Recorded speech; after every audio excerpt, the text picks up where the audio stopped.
You know, the thing that really makes me happy to do these videos on YouTube are comments like these. Shout out to Rikisha. I hope I pronounced your name correctly, Rikisha. She says, hey, I just wanted to express my most sincere thanks and gratitude for the crash course. I'm just going to summarize it.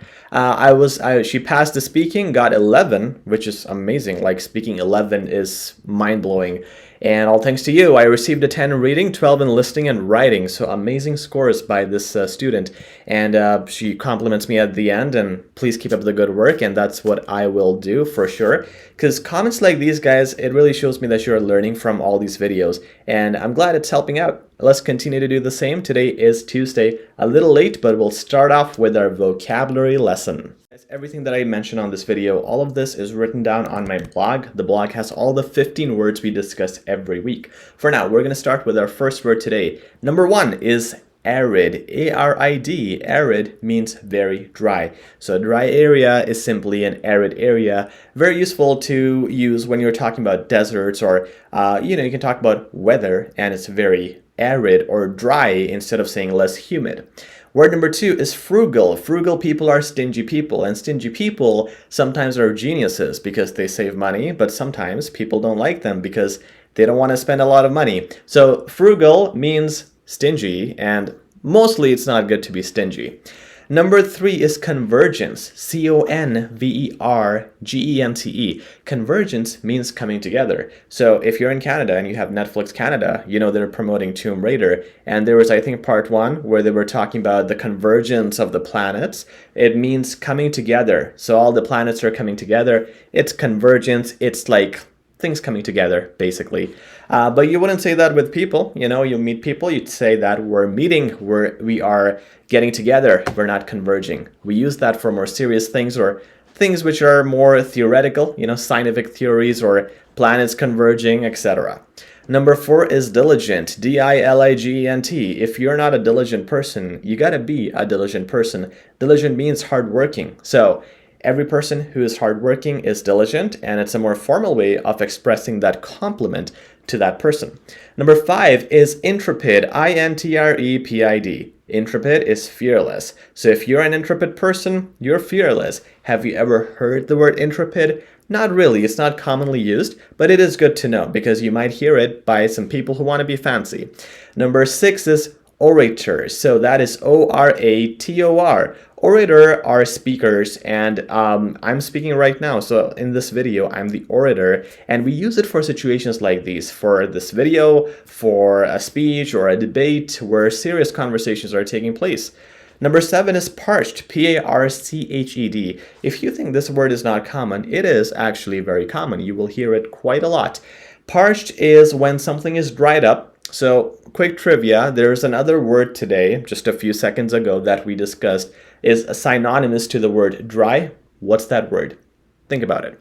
Okay, number 7, coming back to it again. Parched is when something is dried up. So the soil is parched, you need to water it to grow grass. That's where it can be used nicely. I mean, it's a good application of that. So parched with soil, you can use parched with don't say I'm parched, I need water. That's thirsty. But for surfaces, you can say parched, or for areas, you can say it's parched. Number 8 is reclusive, R-E-C-L-U-S-I-V-E. Reclusive comes from the word recluse. Recluse is a person who is shying away from the society, doesn't want to talk to people, and reclusive is the adjective. So he lives a reclusive life, so it's kind of a loner and doesn't want to interact with people, wants to keep to himself or herself. Number 9 is reconciliation, R-E-C-O-N-C-I-L-A-L-I-A-T-I-O-N, sorry.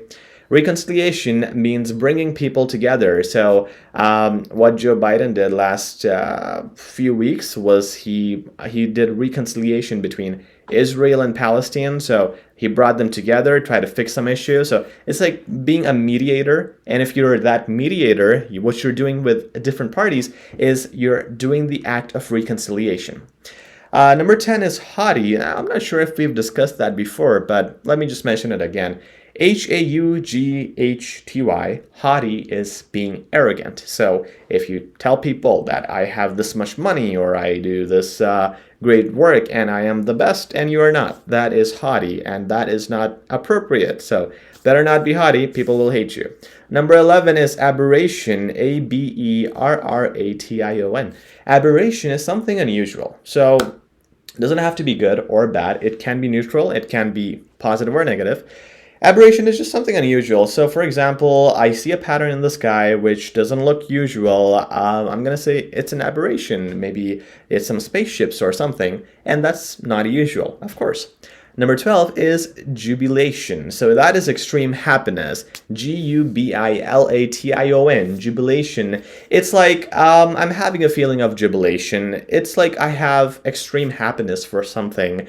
And I'm really... You're not just happy here, you're extremely happy. And that's when you use this word. It could be when you're celebrating something. You know, the cause of my jubilation today is my promotion. So, you know, it's something big. It's a big event. All right, number 13, apex. How many times have we heard this, right? Apex, very common word. A-P-E-X. Apex is the top or high point of something. So you want to reach the apex of your career, use that. It looks fancy. You want to be or you want to go on the apex of your roof, of your house. It means the top part of your roof. Number 14 is capacious, C-A-P-A-C-I-O-U-S. Spacious, capacious, remember it like that, okay? Spacious, capacious. Capacious means spacious, same thing. Okay, the last word for today is delirious. And again, I have heard that tons of times in movies. Don't know if you guys have, but it is very common. So good thing to learn. D-E-L-I-R-I-O-U-S. Delirious means not being in a normal state of mind, and this is usually negative. So if you know how we tell people you're being delusional, we can also say you're being delirious. It's the same meaning, and it is kind of fancy if you haven't used it before, but honestly for native speakers, it's very, very common. So that's it, guys. That's our lesson for today. Our 15 words for vocabulary. I hope this helps and improves your English. Subscribe to our channel to get weekly tips and 15 words every week to keep building hundreds. If you have been following these video lessons for vocabulary, by now you should have a lot of words, hundreds of words that you would use in your vocabulary, speaking and writing, and you would sound completely different. So if you haven't started, it's not too late. Listen to these lectures every Monday. I'm supposed to do it Monday. Got a little late today. But listen to it every week and you'll get tons of new information that will help you out, make you sound better, improve your level, advance your English, and make you sound amazing wherever you go. Thank you guys. This is Sean from AZ Education. Talk to you guys very soon. Take care.